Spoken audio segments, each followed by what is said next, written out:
Sumainyo ang Panginoon. at sumaiyo rin.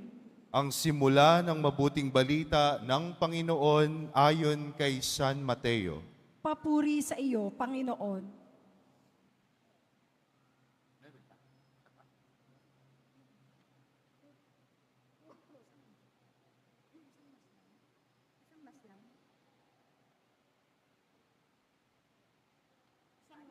Ito ang lahi ni Hesukristo, na mula sa angkan ni David, na mula naman sa lahi ni Abraham.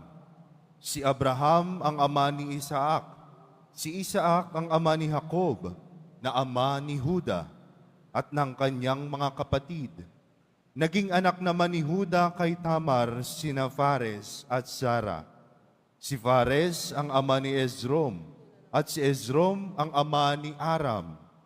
Si Aram ang ama ni Aminadab, si Aminadab ang ama ni Naason, na ama naman ni Salmon. Naging anak ni Salmon kay Rahab si Boaz, at naging anak naman ni Boaz kay Ruth si Obed. Si Obed ang ama ni Jesse, na ama ni Haring David. Naging anak ni David si Solomon sa dating asawa ni Urias. Si Solomon naman ang ama ni Roboam. Si Roboam ang ama ni Abias, at si Abias ang ama ni Asa. Si Asa ang ama ni Josaphat, at si Josaphat ang ama ni Joram, na siya namang ama ni Ozias. Itong si Ozias ay ama ni Jotam, na ama ni Akaz. At si Akaz ang ama ni Ezekias. Si Ezekias ang ama ni Manases. At si Manases ang ama ni Amos, na ama naman ni Hosias. Si Hosias ang ama ni Jeconias at ang kanyang mga kapatid. Panahon noon ng pagkakatapon ng mga Israelita sa Babylonia. Matapos ang pagkakatapon sa Babylonia, naging anak ni Jeconias si Salatiel, na ama ni Zorobabel. Si Zorobabel ang ama ni Abiud, na ama ni Eliakim. At si Eliakim ang ama ni Azor. Si Azor ang ama ni Sadok, na ama ni Akwim. Itong si Akwim ang ama ni Eliud. Si Eliud ang ama ni Eleazar. Si Eleazar ang ama ni Matan, na ama ni Jacob. At si Jacob ang ama ni Jose, na asawa ni Maria. Si Maria naman ang ina ni Jesus, na tinatawag na Kristo. Sa makatuwid, 14 ang salinlahi mula kay Abraham hanggang kay David. 14 mula kay David hanggang sa pagkakatapon ng mga Israelita sa Babylonia, at 14 mula sa pagkakatapon sa Babylonia hanggang kay Kristo. Ang mabuting balita ng Panginoon. Pinupuri ka namin, Panginoong Hesu Kristo. Magsiupo muna ang lahat.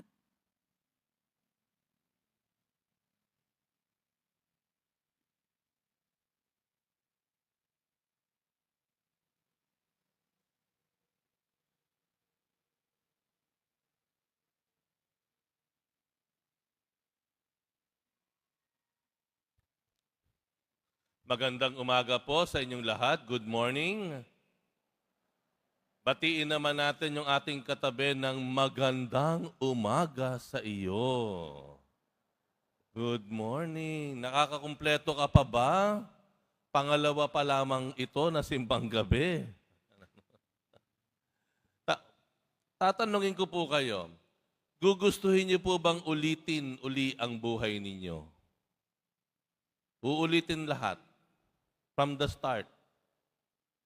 Gugustuhin niyo po ba na isisilang kayo sa ibang pamilya? Hindi sa mga magulang mga yon, maiba-iba. Kung pamimiliin ka, meron ka bang mas gustong magulang na pagmumulan o angkan na panggagalingan? Siguro po yung iba sabi, okay na po ako, Father. O yung siguro yung iba, Kung pwede nga lang, Father, sa ibang magulang na lang ako eh. Huh? Lalo pat narinig ko yung magulang ko minsan na nagsabi sa akin, sana hindi na ikaw ang aking naging anak. Ouch. Aray ko po. Di ba?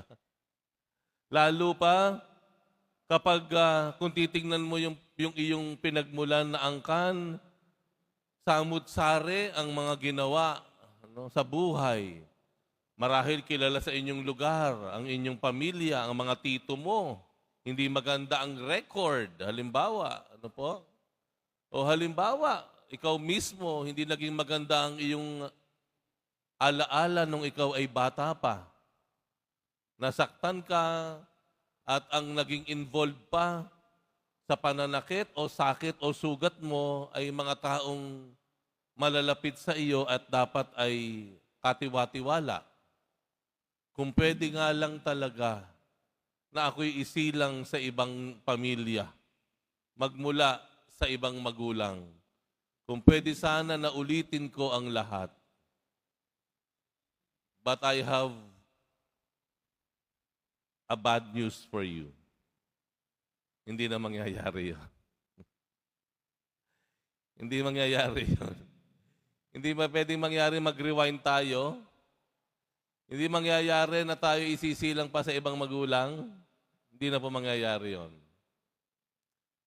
Kung titingnan po natin yung Ebanghelyo, maging si Jesus hindi naging maganda o tinatawag nating ideal yung angkan na pinanggalingan niya.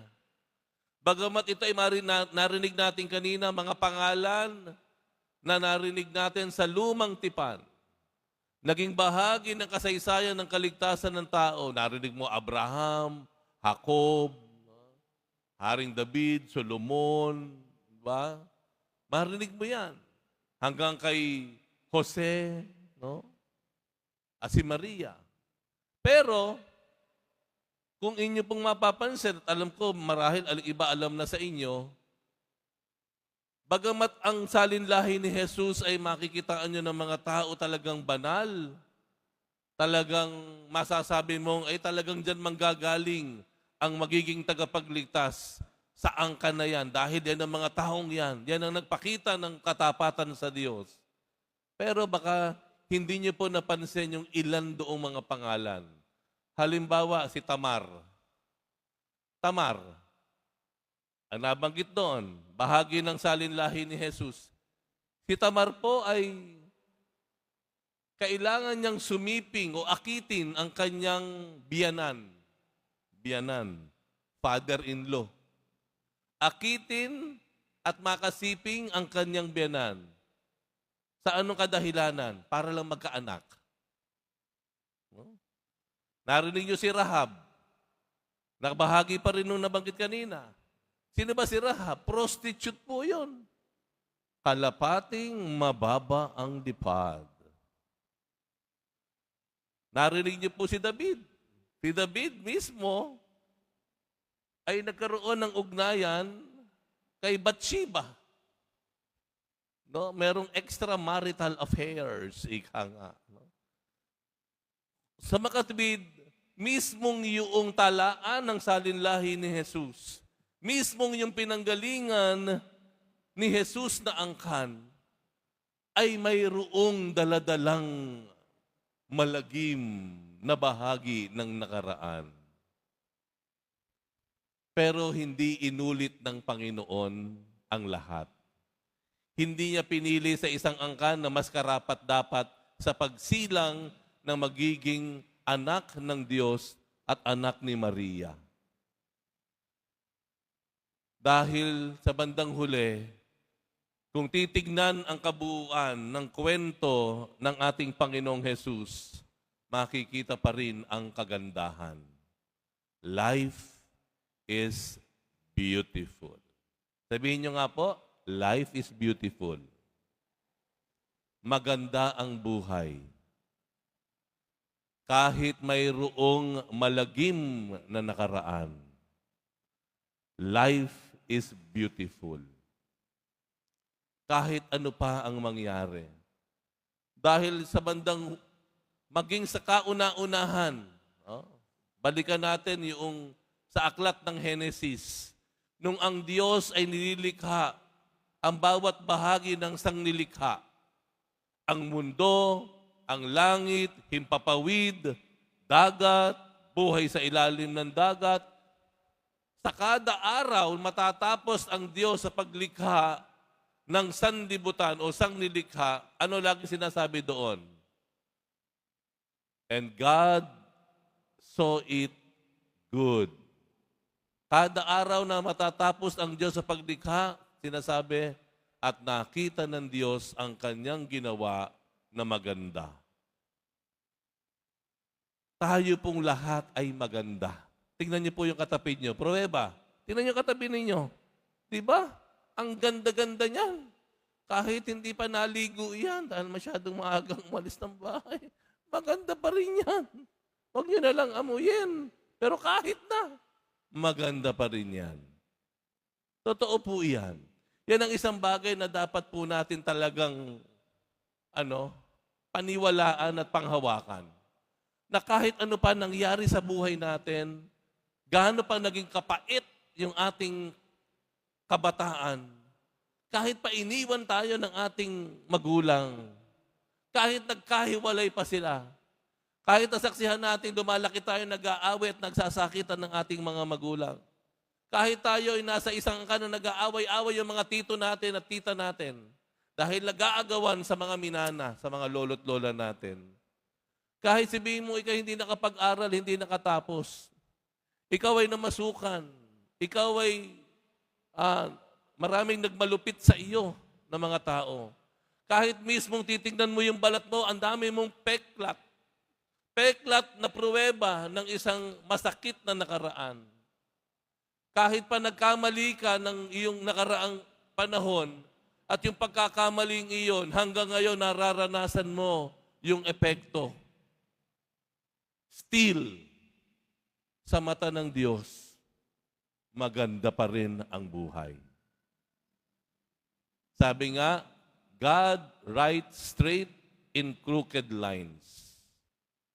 Na kahit ang mundo, ang tao, ganun na lamang ang ginawa niya sa buhay niya, ang Diyos nakikita pa rin ang maganda sa atin. Na kahit tayo duming-dumi, diring-dire sa ating sarili, pero ang Diyos, ang Poong Jesus Nazareno, nakikita pa rin ang ganda natin.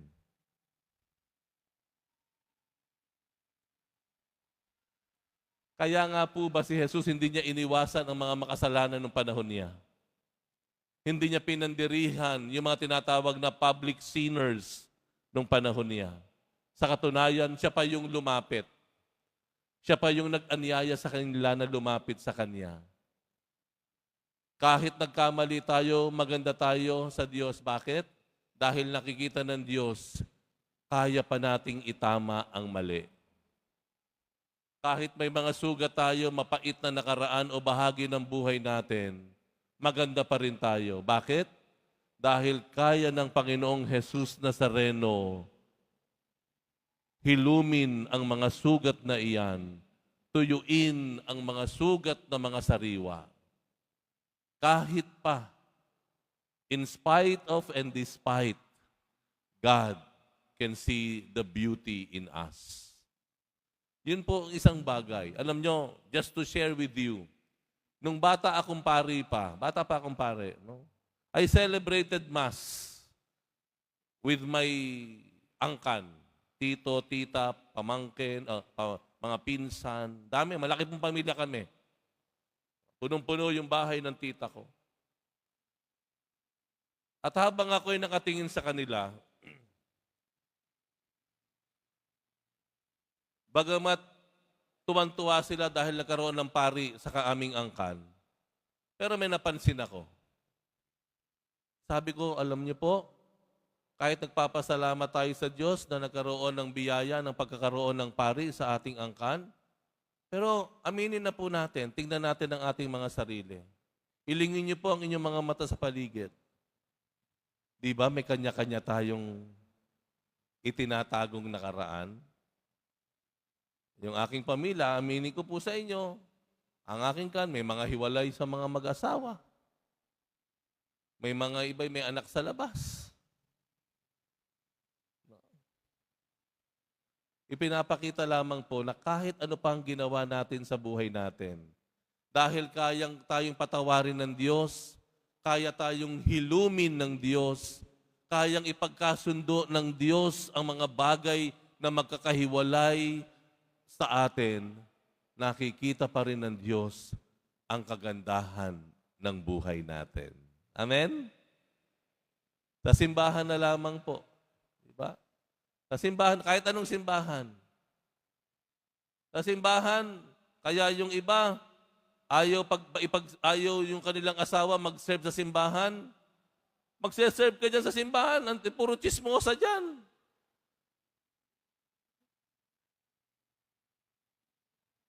Dati naman, hindi ka chismosa. Nung nag-serve ka na sa simbahan, chismosa ka na. Pakialamero ka pa. Dati naman, hindi ka mayabang. Nung nagpunta ka sa simbahan, nag-serve ka na, ang yabang-yabang mo na. Kung umasta ka, ganun ka na lamang. Diba?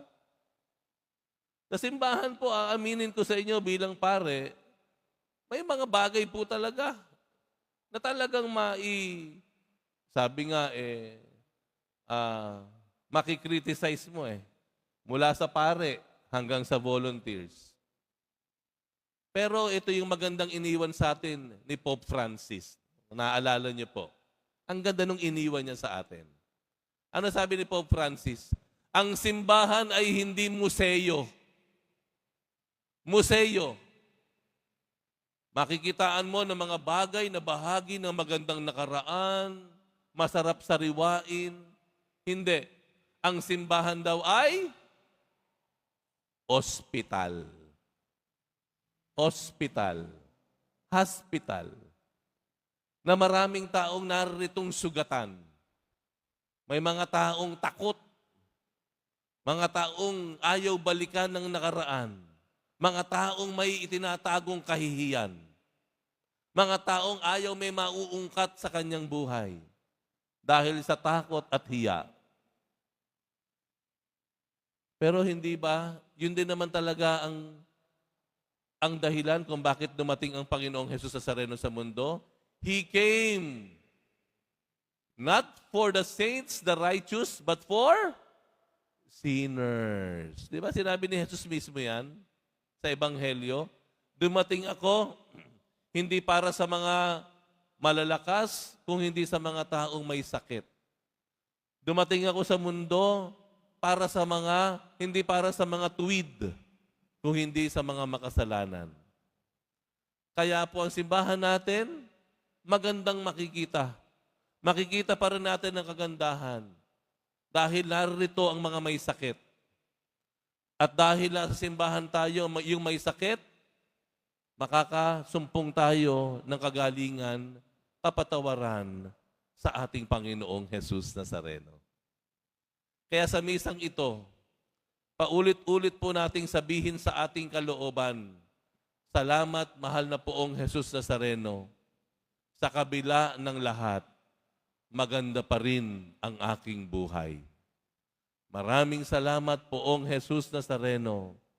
Sa kabila ng aking nakaraan, maging kasalukuyan at takot ko sa hinaharap, maganda pa rin ang regalong buhay na ibinagkaloob mo sa akin.